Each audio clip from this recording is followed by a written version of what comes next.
ഇന്ന് ജനുവരി 2, പുതിയ വർഷം തുടങ്ങിയിട്ട് രണ്ടാമത്തെ ദിവസം. മാത്രമല്ല ഇന്ന് മകയിരമാണ്, നാളെ തിരുവാതിര.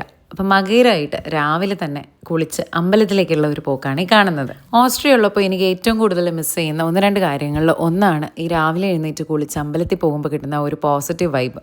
അവിടെ അമ്പലമില്ല. അപ്പം നാട്ടിലുള്ളപ്പോൾ ഞാൻ സ്ഥിരമായിട്ട് പോകുന്നത് എടപ്പള്ളി ഭാഗത്തുള്ള കൃഷ്ണൻകോവിലും അതുപോലെ തന്നെ ഗണപതി അമ്പലത്തിലുമാണ്. രണ്ടിടത്തും പോകാൻ ഇന്ന് എനിക്ക് പറ്റി.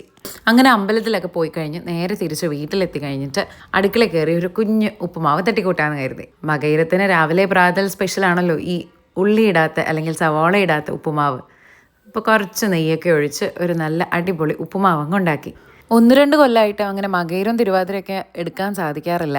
കാരണം 2 കുട്ടികളെയും കൊണ്ട് കുറച്ച് പാടാണേ. അപ്പോൾ ഇത്തവണ എന്തായാലും മനസ്സിൽ തോന്നി അങ്ങ് എടുക്കാമെന്ന് കരുതി. അങ്ങനെ ഒരു തോന്നൽ വന്നാൽ പിന്നെ ബാക്കോട്ട് ചിന്തിക്കാൻ പാടില്ല, അങ്ങ് എടുത്തേക്കുക. അങ്ങനെയല്ലേ വലിയ ആൾക്കാരൊക്കെ പറയാറ്. നിങ്ങൾ ഇപ്പോൾ ഈ കാണുന്നത് മെഴുക്കുട്ടി പ്രാർത്ഥിക്കുന്നതാണ് കേട്ടോ. നമ്മൾ ആരവിടെ ചെന്ന് വിളക്ക് എത്തിച്ച് പ്രാർത്ഥിക്കാൻ തുടങ്ങിയാലും അവൾ ഓടി വന്നു നിന്ന് എന്തൊക്കെയോ പറഞ്ഞ് പ്രാർത്ഥിക്കും.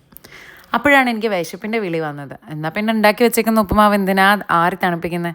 അങ്ങനെ നല്ല പഴുത്ത പാളയംകോടൻ പഴവും ഞാലിപ്പൂവും പഴവും ഒക്കെ കൂട്ടി ഉപ്പുമാവ് കഴിച്ചു.